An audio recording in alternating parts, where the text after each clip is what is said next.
Well, I hope you've learned a little bit more about the other folks at your table today. So welcome to our meeting on this election day for the Rotary Club of Greenville. I'm Wade Culp, your president, and we will get right started with our agenda. I'd like to invite Jane Dyer up to lead us in the invocation and pledge today. Let's pray. Dear Heavenly Father, thank you so much for this fantastic opportunity to get together and enjoy the fellowship and friendship and meet new friends of such dedicated people to our community and to our world. We especially this week are grateful for our veterans and all that they have done, the bravery they have shown, the loss of so many families of their loved ones because people were willing to put their lives on the line. We continue to pray for all our service men and women around the world and in our country, and just to pray for strength and support in what they do. And as a veteran, we thank you for the opportunities you have given us, the people we've made, the skills we've developed, the insight we have into how our great country works. And we're very thankful for that. And we thank you that we have the right to vote. This is a very special time in our country, and we pray that all those will go and ask for your discernment and that your will be done. Thank you for this food to make us strong so we can serve you. In all things we pray. Amen. Can we stand and have a pledge of allegiance, please?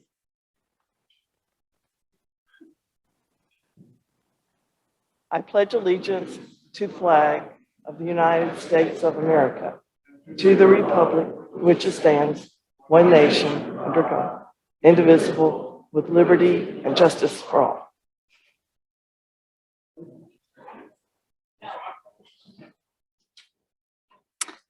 I'm here to welcome all of our guests, and I think we have one visiting Rotarian. And I apologize in advance if I mispronounce your name. Julie Seloff, she's a guest of the club. If you could raise your hand where you are so we can see you. Where did she? Wallace Lightsey, guest of Wade. Lonnie Decker, guest of the club. Anna Lewin, guest of Susie Tumblin. Mark Hendrick, guest of the club. Karen Nagy, guest of Beth.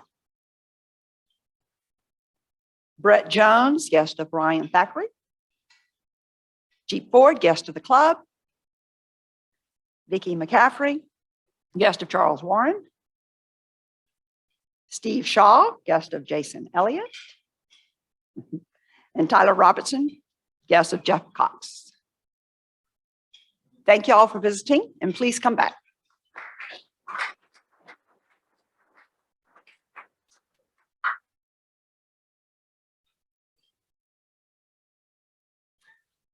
Good afternoon.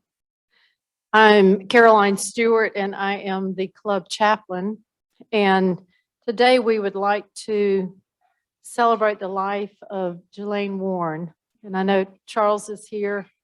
And where are you, Charles? Okay. And you have a guest with you? Is that a family member? Okay, daughter. Good. We're so glad to have you here. Thank you. I really wanted to call this a celebration life rather than a memorial for Jelaine, because if there was ever anyone that exhibited more life, it's Jelaine. She was enthusiastic and compassionate and dedicated. And while I did not know her more than to be able to say hello to her, I knew of her reputation. I feel a little bit inadequate being the one to stand up here and do the honoring. So I really would like to invite anyone here today who would like to share a memory or a tribute to just come up to the podium, and let's share it together as we honor Jelaine today at the meeting. Jelaine passed away peacefully and much too soon in October of 2022. I would be surprised if Jelaine did not have a plan for what she would accomplish in the next 10 years. I know she had plans, and it wasn't to pass away. She and Charles celebrated 64 years of marriage, with an ever-increasing family of 4 children, Victoria, Andrew, Breckenridge, and Jeremy, 13 grandchildren, and 23 great-grandchildren. I would love to have 23 great-grandchildren. I think that would be so wonderful. She was a designer and a gardener with exquisite taste. She took her horticultural skills and her compassion to a higher level to help farmers in rural Haiti attempt to eradicate malnutrition. Since 2000, she led and inspired people all over the world by taking her passion and her compassion into creating life-saving reality for the families and children of Haiti's Central Plateau. Partners in agriculture working under the name of Zanmi Agricole in Haiti, and I apologize, Jelaine, for that pronunciation, has trained dedicated staff who've worked side by side with her over the years and will be continuing that mission for Partners in Agriculture. Her vision saved tens of thousands of children from malnutrition, provided many more thousands of families with the training and tools they needed to farm productively and to feed their families. Is that not the role of a mother? I mean, is that, I just think that is so wonderful. The vocational school that she created for agricultural education and the Center for de Formation Fritz Lafontant, that's not pronounced correctly either, has educated hundreds of young Haitians. Her legacy will live not with just her family, because you know those children, grandchildren, and great-grandchildren all love sitting around the table sharing grandmother's stories. But will also be, legacy will live through the generations of Haitians whose lives have been made better by her deep love for the country and its people and for the hard work that she loved so much. May Jelaine rest in peace and her memory be a blessing to all of us who were lucky enough to have loved her and be loved by her. And may we all see her as a role model for ways to improve our own communities. So several years ago, Terry and I went with Charles to meet Ghislaine in Haiti. She was already there. And I was so impressed at how brave she was to go there on her own. That is not an easy place to be. Haiti is not some place that you want to go on vacation. But she was there working in the fields. She was there in the school. She had a little room, I think there was an air conditioner in her bedroom. Is that true, Charles? But just a little room in the school where she stayed when she was there on her own. She was just an amazement to me, and I will always be glad to be her friend. And if you look on the Greenville Club website, you will see a picture of Charles, Ghislaine, Terry, and me sitting at a Rotary social several years ago.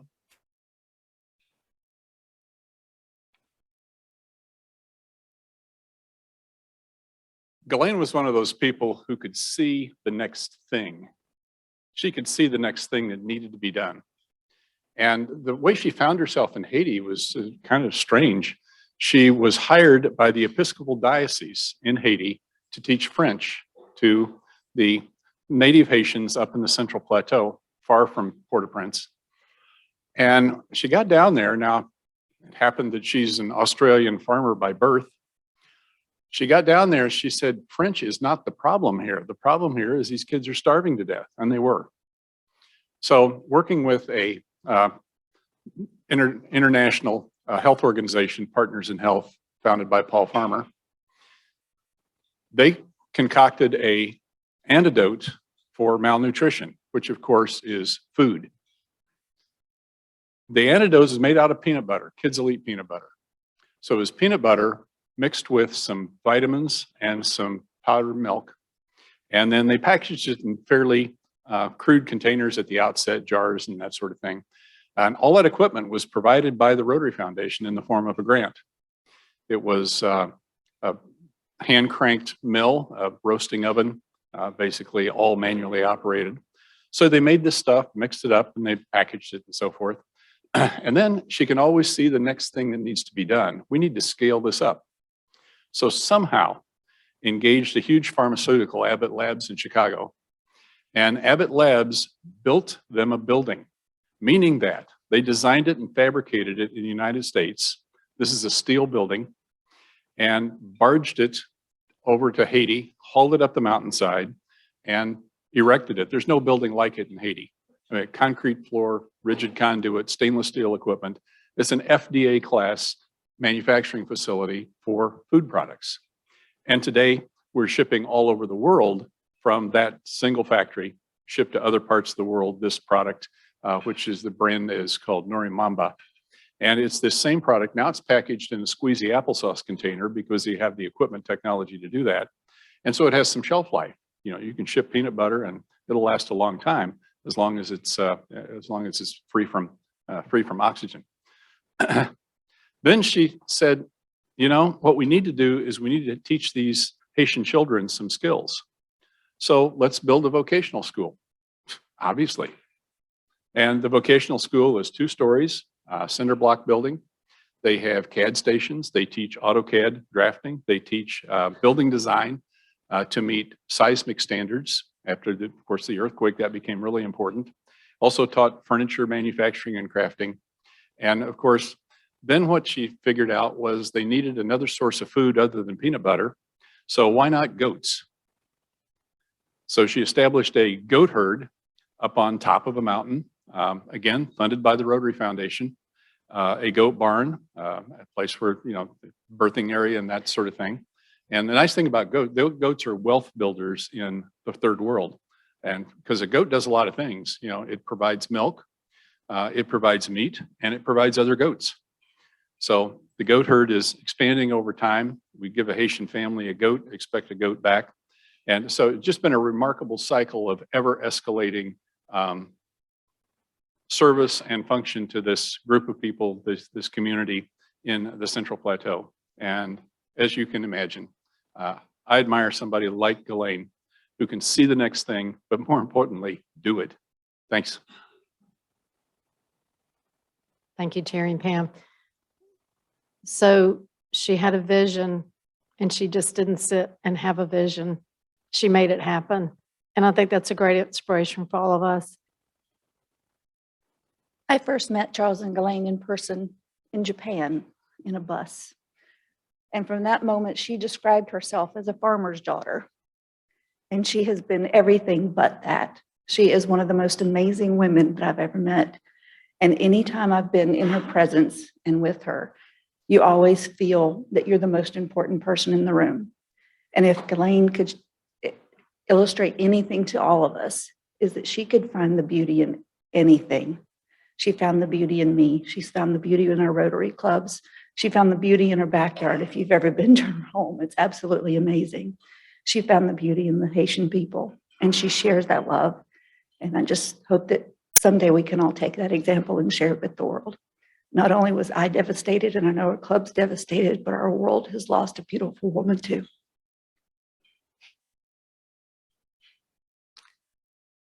Okay, if we can have a moment of silence, thank you.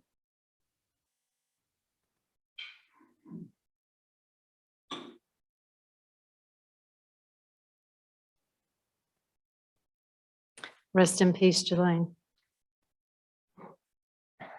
So I'm going to switch gears here completely.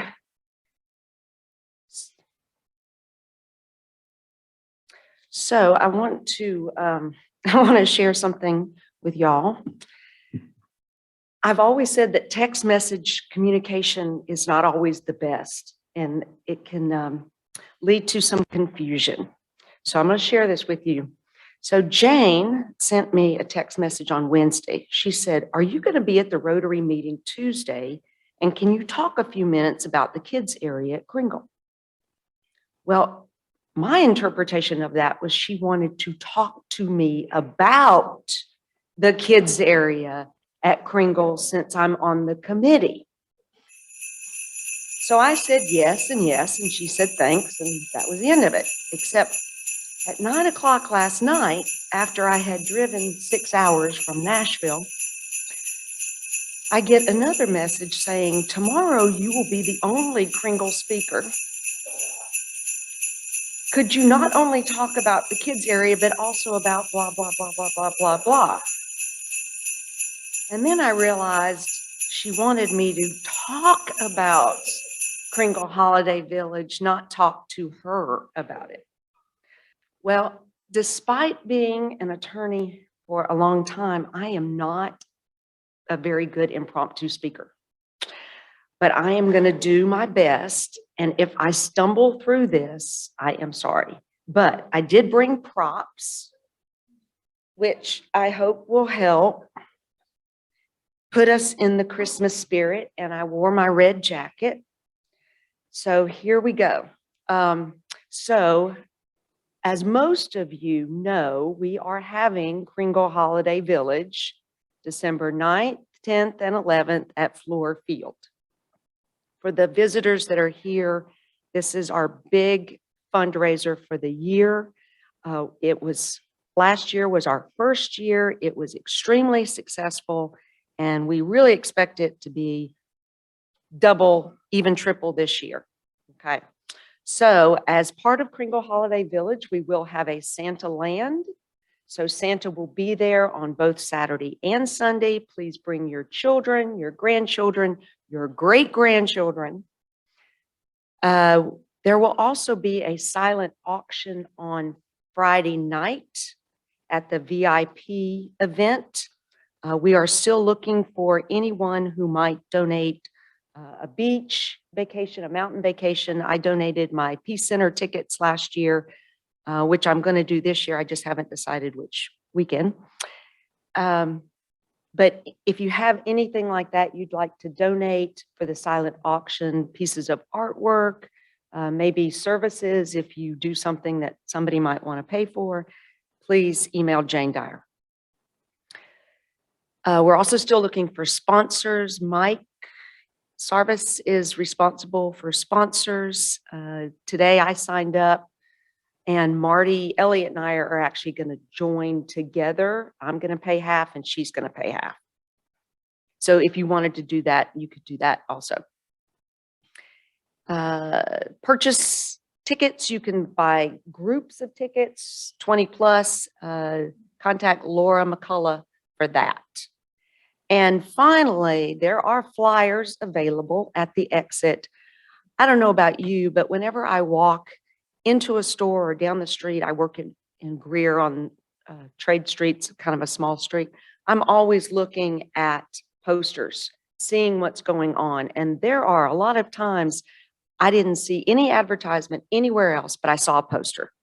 And based on that poster, I take a picture, I go to the event and have a great time. So there are flyers on the way out. If you would grab a few, put them up at your local Starbucks, your library, your wherever you frequent, and they'll let you put one up. So I hope that I have informed you of what is going on with Kringle Holiday Village, and thank you very much. Good afternoon. I'm Ryan Thackeray. I have the privilege of delivering today's member news. Do want to quick share my Glenn story, though. Everyone remembers probably their last meeting they had before the world shut down. One of my last meetings was in the home of Charles and Ghislaine, February of 20. Maybe I don't know, I work for the Nature Conservancy, and I had some colleagues in town from Haiti, and I reached out to Charles and Ghislaine about trying to set up a time for us all to be together. And, you know, my memory of that morning is us sitting around their dining room table, eating Panera pastries and just laughing and smiling and sharing good news about what both of our organizations were doing and trying to figure out what ways that we could work together to potentially collaborate. And I think a lot of us in this room sit around these same tables and committees we're in with Rotary or other civic groups or other nonprofits we're involved in. And I just think so much can get accomplished around dining room tables, these circle tables here at the Gold Ballroom. So I think in honor and in memory of Ghislaine, I think we should all continue to have those conversations around these tables. To no conversations too little, no person's too little. If we can all come around and sit together, we can accomplish a whole heck of a lot of good. So I think that would be one of the best ways that we could recognize our good friend and Rotarian, Ghislaine Warren.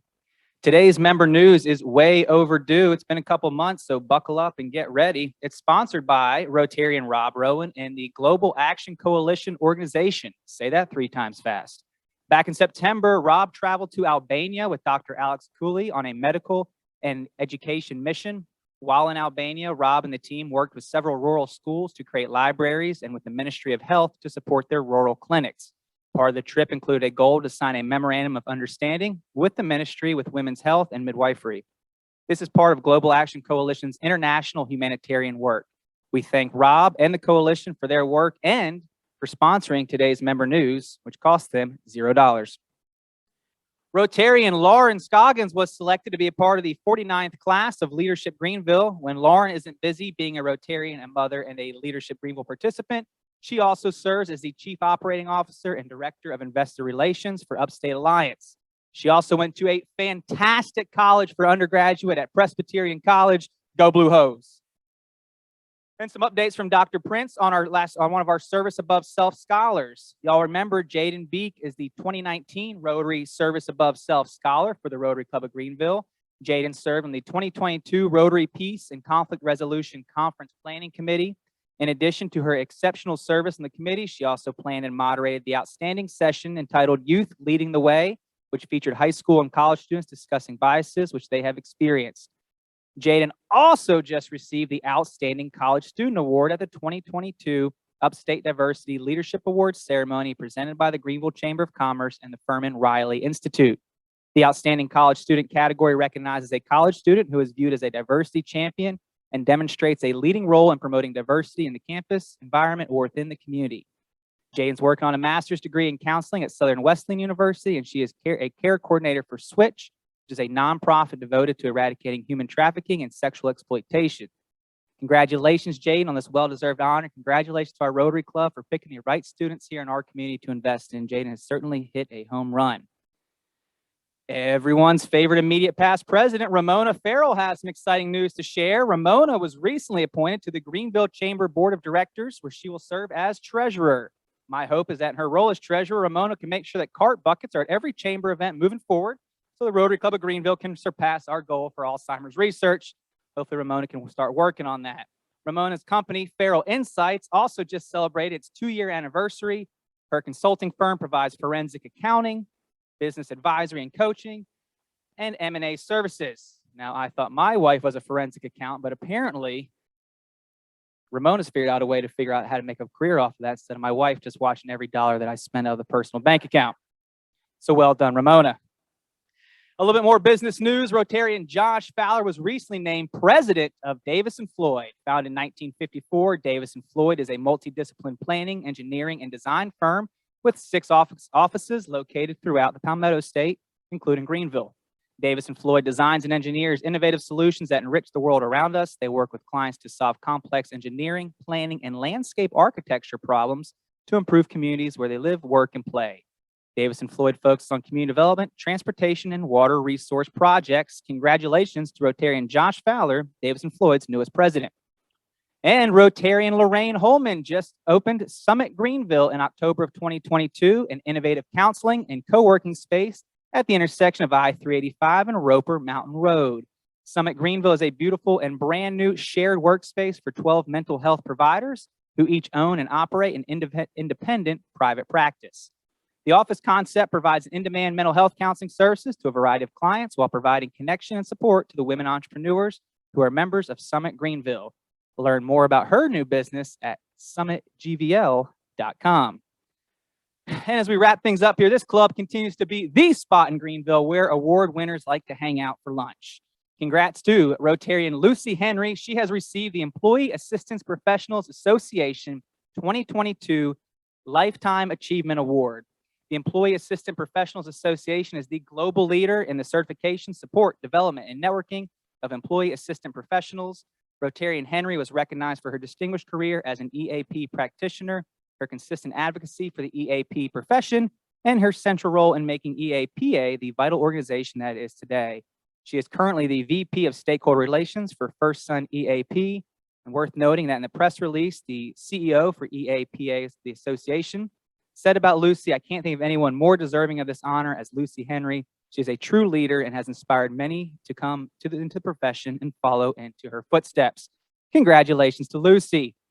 And the awards just keep coming because we have Philip Kilgore in your club. That's what happens sometimes. Congrats to Rotarian Philip Kilgore. He's everyone's favorite chairman of the Greenville Water Commission. He recently received the Harriet Kieserling Conservation Advocacy Award at the Green Tie Awards Luncheon. Philip has served on the Greenville Water Commission for nearly 20 years and has been chairman since 2013. Under Philip's guidance, Greenville Water has taken a holistic approach to stewardship and enhancing the water quality and overall health of the watersheds where many of us get our drinking water each and every day, ensuring clean and sustainable water supplies for future generations. And I can't quite think of a better gift from Philip and Greenville Water to provide to our community because we all need fresh air and clean water. Congrats to Philip. And lastly, I had a last-minute member news edition here from Rotarian Bob Howard. He wanted me to make sure I asked the club, what do Alexander the Great and Winnie the Pooh have in common? They both have "the" as their middle name. Thank you, Bob Howard. All right, we got it, Bob. That was a good one. We nailed it. Folks, that is your member news for November 8th. Don't forget to vote today. And don't forget, if you have member news to share or if you would like to sponsor member news, please reach out to me, ryan.thackeray@tnc.org. Thank you so much.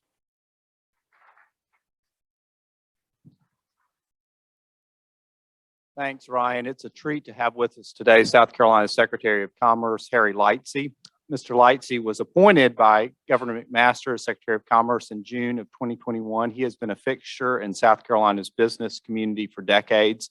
He spent 26 years in leadership in the telecommunications, then joined General Motors Corporation, where he directed the legacy automaker's federal government affairs operation, as well as its emerging technologies. Lightsey most recently served as a principal with Hawksbill Advisors, a subsidiary of Hawksbill Group, and has served as a member of the board of directors of the Federal Reserve Bank of Richmond, Virginia. He holds an undergraduate degree from Princeton University and a law degree from the University of South Carolina, and we are all fortunate as South Carolinians to have him working for our state and on our behalf. Secretary Lightsey.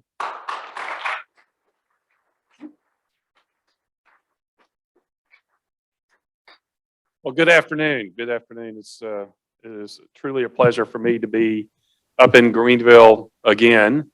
My daughter is a proud graduate of Furman University. And of course, my brother, Wallace, or the smart one as we refer to him, has lived here for almost 30 years and is really now calls Greenville home, which is great.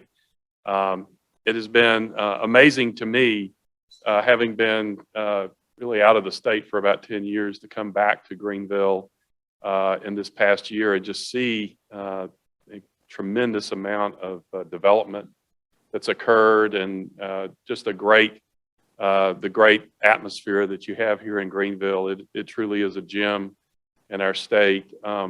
It's really interesting to me. I spent last week in South Korea. And just to relate a couple of things that I heard during that week. One was I was talking to the CEO of a Korean company, and they're looking to locate somewhere in the Southeast. And he said, you know, when we put this facility in America, it's pretty likely that I'll be in charge of it. So I'll be moving to America with my family to be wherever this facility is located. And he said, I really want to live in Greenville, South Carolina. And I said, well, we would love for you to live in Greenville, South Carolina, and we'd be very happy with that. I was talking to another CEO of another Korean company, and he has actually has moved his family, and they live outside of Columbia. And I asked him, I said, why did you move your family from Korea to South Carolina? And he said, you know, in Korea, our life is fairly well regimented. And I really wanted my children to grow up in a place where they could be free to do whatever they wanted to do. And so I would just say on today, which is a special day where we exercise that most basic right of our freedom, just reflect on the fact that even in a democracy like South Korea, our society is very unique in the freedoms that we have and exercise every day, and we shouldn't take those lightly. Facing Veterans Day at the end of this week, we should think of the cost of those freedoms as we exercise the right to vote today. So just a couple of random observations, but what I'm really here to talk to you all about is what's going on in the state of South Carolina in our economy, which is really a good news story. We're doing incredibly well, and the portents are for continued growth. Just statistics, I had the folks pull the statistics this morning. Right now in the Department of Commerce, we are currently managing 514 projects. That's 514 different companies that are either looking to locate a facility in our state in competition with other states or expand a facility that's already here in our state. Last week, we had 22 new projects come into our state. So things are not slowing down. And in a kind of a reflection of what's going on, and we'll talk a little bit more about this, but we currently have 25 projects that are associated with a capital expenditure, a capital investment of over $1 billion, looking at our state and others too. So it's a very busy time. It's a very unique time, I think.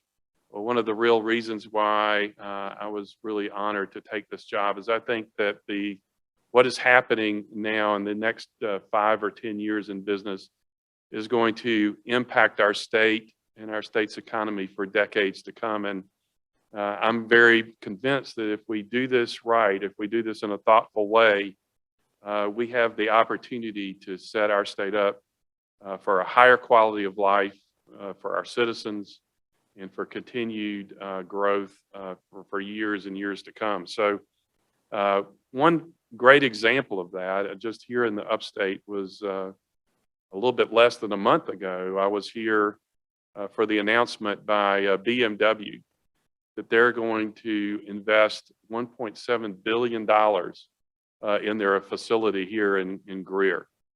And that is really a great announcement for a number of reasons. First and foremost, the automobile industry is incredibly important to our state. It has become our largest sector of our manufacturing economy. And we have over 72,000 South Carolinians that one way or another work in the automobile industry. Well, the automobile industry is undergoing transformational change. I worked a little bit at General Motors, and Mary Barra, the CEO of General Motors, has said in the last couple of years that in the next 5 years, the automobile industry is going to see more change than it has seen in the past 100 years, really since the time of Henry Ford. And that is really being driven by the conversion of the industry from the gasoline combustion engine to a battery electric vehicle. So BMW's $1.7 billion announcement was the announcement that they are going to convert the facility in Greer to manufacturing battery electric vehicles. And to me, that is important for a couple of reasons. First of all, it makes a statement that South Carolina is going to be a part of the future of the automobile industry and not necessarily a part of the past. The second thing is, I think is fascinating, is to think about it. The global chairman of BMW came here to Greer to make this announcement. He didn't make the announcement in Germany. He didn't make the announcement in China. They chose to make the announcement here in Greer, South Carolina, and Greenville areas, Greenville, Spartanburg area. So I think that sends a message that we are incredibly important to the future of BMW, and they have a huge stake right here in the upstate for decades to come. So that is really a significant announcement. It is just by way of saying it is the largest economic development announcement in the history of the state of South Carolina. So it sends an incredible message. And many of these projects that are looking at our state right now are related in one way, shape, or another to this conversion of the automobile industry to the battery electric vehicle. And we're in a great place to take advantage of that. We sit in the Southeast, and if anybody has followed what's been going on in the last couple of years, the Southeast has become the focal point for the automobile industry as they make this move. There have been announcements in Georgia, Tennessee, Kentucky, North Carolina, and now South Carolina. And so I think the Southeast has become the center of what will be the future of the automobile industry. And South Carolina sits geographically right in the center of that center. We have access to the Port of Charleston, and as part of that, the inland port in Greer, and then Dillon. The Greenville Spartanburg Airport is an incredible asset to our state. It is one of the largest international cargo airports in the country. And that gives us something to talk about. ICAR, which is up here in Greenville, the International Center for Automotive Research, is a great asset as it does cutting edge research in many of the areas that this industry is expanding into. SC TAC, which is a test track here in the Greenville area, is setting up to become a test track for all these leading technologies. So I mean, these are all assets that give us a story to tell to any company anywhere in the world that's looking to locate in South Carolina, that we have the assets in place for them to be successful. A big part of that, and as our governor says, the greatest asset of South Carolina is our people. And I was around in 1992 when the original BMW announcement was made, and there was a lot. My recollection is there was a lot of discussion at the global level about what is BMW doing locating an automobile assembly plant in South Carolina, of all places. What those 30 years have shown us is that they made all the right decisions coming here, and that our people, our workforce, can be competitive with any place in the world. And so I think that, along with the other kind of hard assets we have, give us a great story to tell. It's a story of success, and it sends the message to companies that if they come to South Carolina, we will work hard and work together to ensure that they succeed. So I think that is going to be just kind of interesting as we go through this automobile transition. But I would just like to close and say it's really not just about the automobile industry, but if you think at a larger level, so many of our businesses are being transformed by technologies like artificial intelligence, like robotics, like automation. And I think every business, in one way, shape, or another, in the next 5 or 10 years, is going to be facing challenges to its business model that really we can't even imagine today. And it's going to require all of us working together to help these businesses make these adjustments and take advantage of these as opportunities. At the Department of Commerce, after I arrived, we decided that we were going to spend some time and think about what is our mission, what is our vision for the state of South Carolina. And we came up with a mission statement that our mission at the Department of Commerce is to provide economic opportunities that increase choices for all South Carolinians. And our vision is to embrace the future to secure South Carolina's sustainable advantage. And I think that's what all of us are going to be about. It is going to provide opportunities. It's also going to be providing challenges. Our students are going to have to work to establish new skill sets in these areas that these technologies are going to play in. The plants of today don't look anything like the plants when I was growing up. And I think the plants of tomorrow will look even more radically different than what we see today. There's a brewery that just got built outside of Columbia. It's called Mark Anthony Brewing. It makes a product called White Claw, which is, I didn't really know what White Claw was when I got here. And somebody explained to me that since I was not a female under 30, that was why I didn't know what White Claw was. But this plant outside of Columbia is the largest brewery that's been built in North America in 70 years.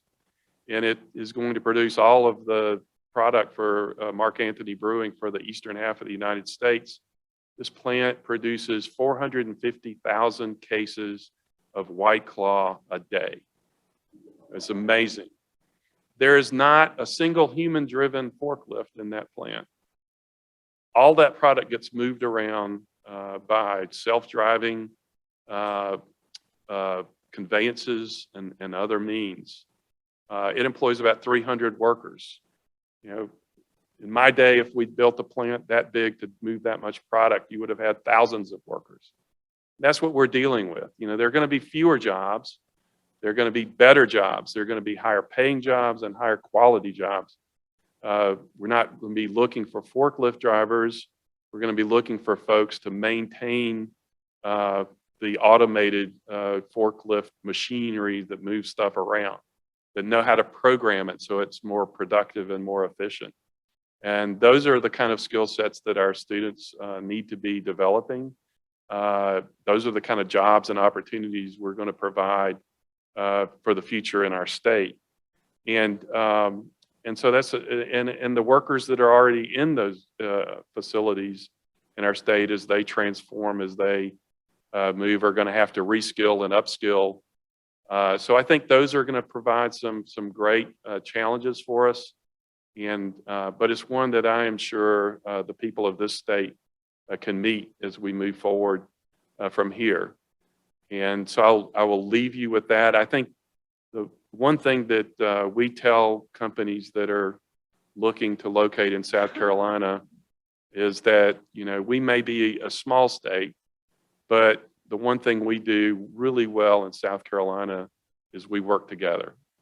And, that is something that doesn't occur, I've found, in other states and other places. And many businesses are very impressed when they come here and they realize that actually people do work together to produce results. And so I've no doubt, and I look forward to working with all of you over the next few years as we work to take advantage of the opportunities and to position our state for the decades of the future. Thank you very much.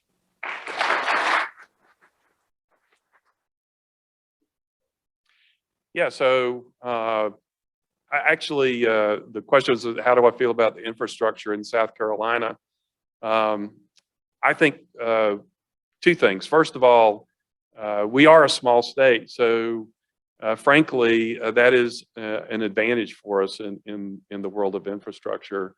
And we have this, God-given location of being in the middle of the East Coast. We're within one day's drive of 70% of the U.S. population. We're equidistant between New York City and Miami. We have access to highways and railroads that go north, south, east, and west. And so, that is all very good. Our economy is doing fantastic. And we are generating budget surpluses at a level that have never been experienced, before. And the legislature is investing that money, and I think investing it very wisely in our infrastructure. They have, in this last session, designated a substantial amount of dollars for roads, for broadband, and increases in salaries for teachers. These are all investments in our future, and they make me very optimistic of what we've got going forward.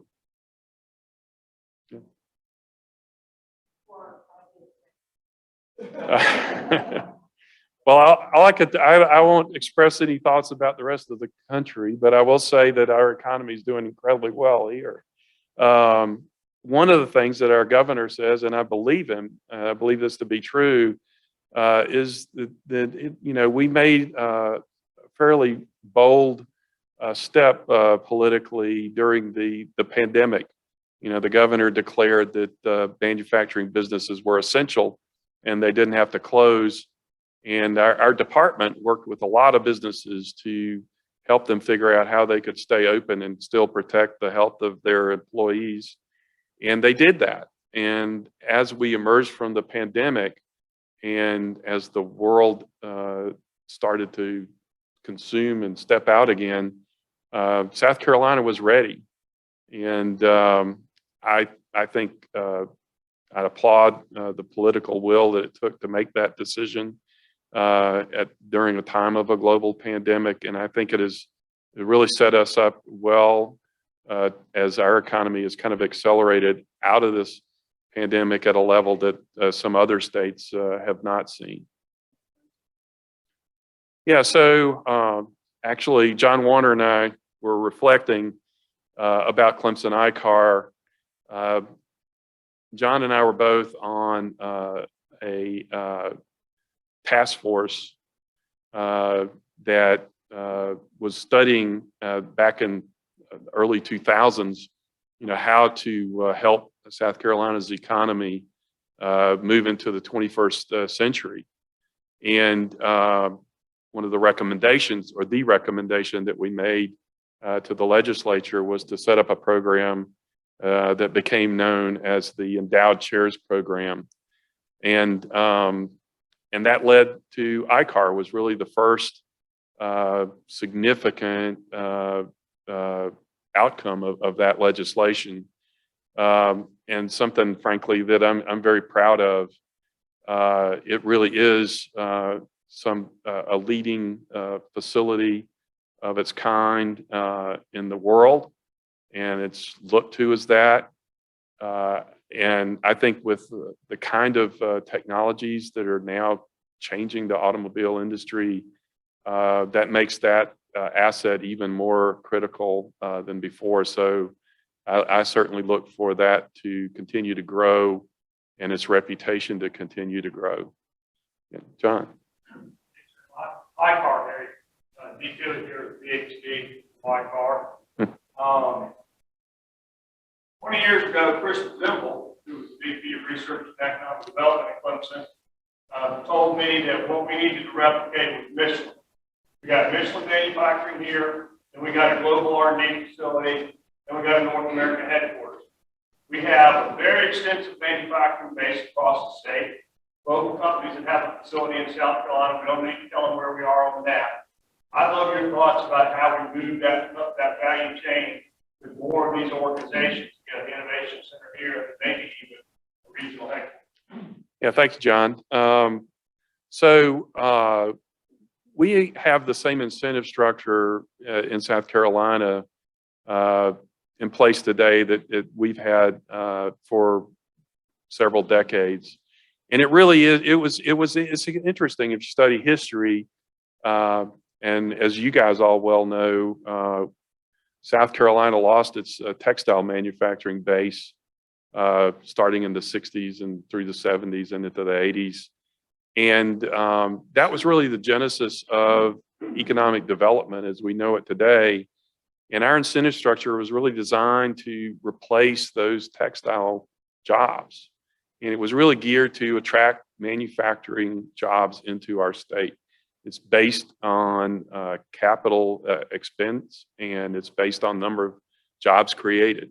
And that is the incentive structure that we have today, and it's been very successful. And we need to keep that in place. But we've taken a look at our incentive structure in light of what John is talking about. Can we attract and compete for higher level jobs, corporate headquarters, R&D. We've had a study done. We got the results of that a few weeks ago. We're digesting that, and we're going to work with our legislature, hopefully, to look for some opportunities that we think may be there for us to adopt incentives to attract those kind of jobs, higher paying jobs, maybe projects that don't create hundreds or thousands of jobs, but create, maybe even less than 100, but higher paying jobs. We think our state can be very competitive for that. It's a beautiful state. People want to live here. They want to live in cities like Greenville. And we think if we can get the right incentives in place that allow us to compete for those jobs with the other states that are attracting those types of investments, that we can be very competitive and very successful. So look for us to be working with our legislature to see if we can adopt some new incentives to add on to what we have today. Thank y'all.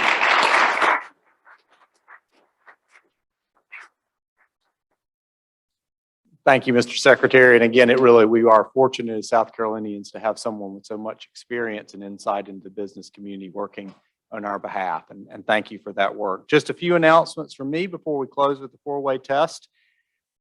Just like with every speaker, we will be donating a book in Mr. Lightsey's honor to Alexander Elementary School. Our Rotary Foundation dinner, you heard about the good work that was going on in Haiti. The foundation helps support those kinds of efforts through grants. The foundation dinner will be on November 18th. Be sure to sign up for that. That's at the Hilton. Greenville Literacy Association is looking for volunteers. See Peggy Brock if you're interested in helping with that. It was wonderful to hear all those memories of Ghislaine today too. And we do treasure her memory. Pass the cart bucket. Cart buckets are at the center of your table. And then finally, we are doing a new initiative on social media. If you're on Facebook, Instagram, whatever, TikTok, we have these Rotary banners. Whenever you go somewhere, take a photo, hold up the Rotary banner, and then you can hashtag Rotary Club of Greenville. I think that's how it works, even though I'm not up to speed on all that kind of stuff. See Jenny if you would like to get a banner. So those are our big announcements. Thank you all for being here today. Don't forget to go and vote if you haven't yet. And please stand with me and we will say the four-way test. Of the things we think, say, or do, is it the truth? Is it fair to all concerned?